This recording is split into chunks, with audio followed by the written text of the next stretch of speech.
Peace, peace. So I'm in my Metaphysical Bible Dictionary and I decided to read prayer, the metaphysical meaning of prayer. Prayer, communion between man and God. In true prayer, we take with us words of truth, a statement of truth, or an affirmation, and turn our attention within to the very center of our being, where the Father dwells. We affirm these words of truth and meditate on them, then get very still and wait in the silence for God to make them real to us. Prayer can be defined in many ways.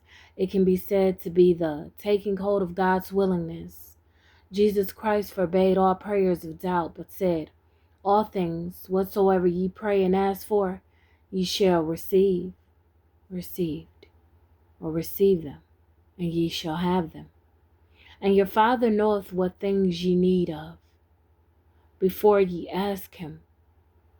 The one and understanding of truth prayer is an affirmation of that which is in being. Then, why the necessity of the prayer or affirmation if the desired condition already is? In order that the creative law of the word may be fulfilled, we must pray. All things are in God as potentialities. It is man's share in the creative process to bring the unmanifest to manifestation. Everybody should pray. Through prayer, we develop the highest phase of character, and it softens and refines the whole man. Prayer is not supplication or begging, but a simple asking for, an affirmation of that which we know is waiting for us at the hands of our Father. The prayer that Jesus gave us as a model in Luke 11:1-4 is simplicity itself. There is in it none of that awe-inspiring "O thou," which some ministers affect in public prayer, but the informal request of a son to his father for things needed. "Father, hallowed be thy name." Here's recognition of the all-inclusiveness and completeness of divine mind.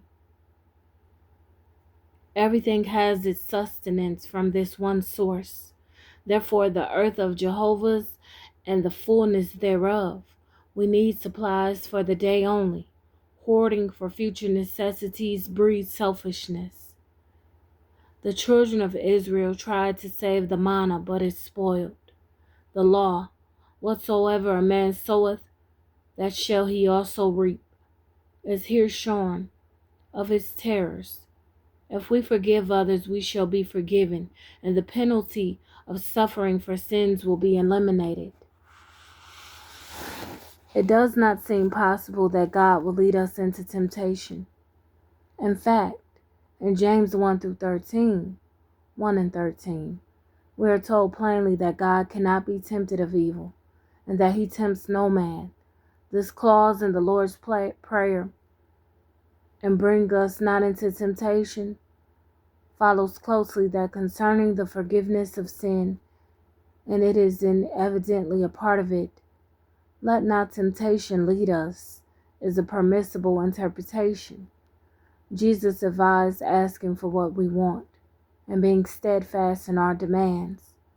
People ignorant of the relation in which man stands to God wonders why we should ask and even importune a Father who has provided all things for us. This is explained when we perceive that God is a great reservoir of mind that has to be tapped by man's mind, and through his thought or word poured into visibility. If the mind of man is clogged with doubt, lethargy, or fear, he must, through his faithful knocking and asking, open the way. We should pray without ceasing. We should continue steadfastly in prayer. We should acquire in prayer a faculty and asking equal to the expert mathematician's swiftness and handling numbers. Having done that, we shall get responses in like proportion. We give our children what we consider good gifts from our limited and transitory store. But when the gifts of God are put into our mind, we have possessions that are eternal, that will go on, producing for all time. Peace, peace.